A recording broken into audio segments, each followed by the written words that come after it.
Les derniers voyages du chef de l'État Félix-Antoine Tshisekedi Tshilombo en Israël portent déjà ses fruits. Grâce à son implication personnelle, des nouvelles grandes usines de traitement et de distribution d'eau potable seront bientôt construites à Mbuji-Mayi, au Kassai oriental, et à Kananga, dans le Kassai occidental. Question de résoudre les problèmes d'approvisionnement en eau qu'éprouvent les populations de ces deux provinces. C'est les projets dans lesquels la Régie des eaux SA, à travers son directeur général, Clément Moubiaïn Kachama, et le directeur général de la firme israélienne P2W se sont engagés. La signature du dit protocole d'accord vient matérialiser la vision du président de la République déterminé à offrir de l'eau potable salibre à tous les Congolais. Comblé de joie, le directeur général de la Régie des eaux SA, Clément Moubiaï Kachama, s'est félicité des résultats obtenus. Nous sommes vraiment aujourd'hui très comblés devant ce résultat qui vient de retomber des voyages répétés du chef de l'État à l'extérieur du pays.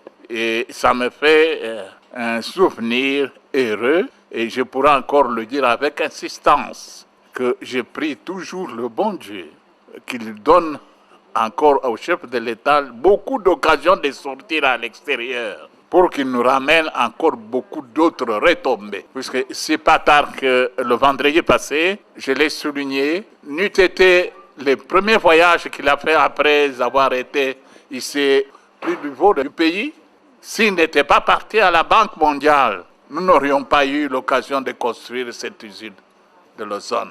Puisque le premier dossier qu'il a présenté à la Banque mondiale, qu'il avait porté là, consistait l'autorisation que l'administration de la Banque mondiale devait donner pour débuter cette usine de traitement d'eau. Il a été entendu. Aujourd'hui, c'est le deuxième exemple de retombée des voyages du chef de l'État. Il vient de rentrer d'un long périple qu'il a fait passer par l'Israël. J'ai à côté de moi, à ma gauche, M. Palma. C'était un Israélien. Je ne le connaissais pas avant, mais j'ai eu l'occasion, grâce au passage du chef de l'État en Israël, il nous a donné l'occasion aussi de connaître M. Palma. Le premier problème présenté à eux, c'est de voir les gens capables de venir faire traiter l'eau et la faire distribuer en abondance auprès de la population congolaise, dans tous les coins de la République. Il est là.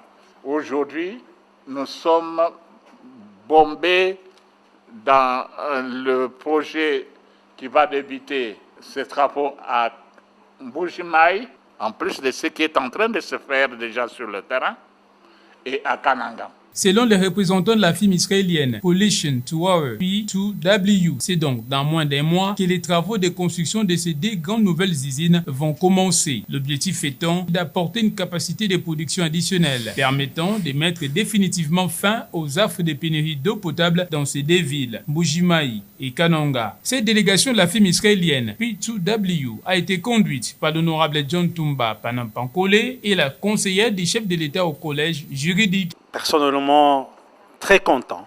Et comme j'ai à le dire, je retourne encore le remerciement de nos deux peuples, du Kassai central et du Kassai oriental, au chef de l'État. Nous disons merci à son Excellence Félix-Antoine Tshisekedi pour ses dons, pour ces grands cadeaux qu'il vient de faire à sa population de deux Kassai.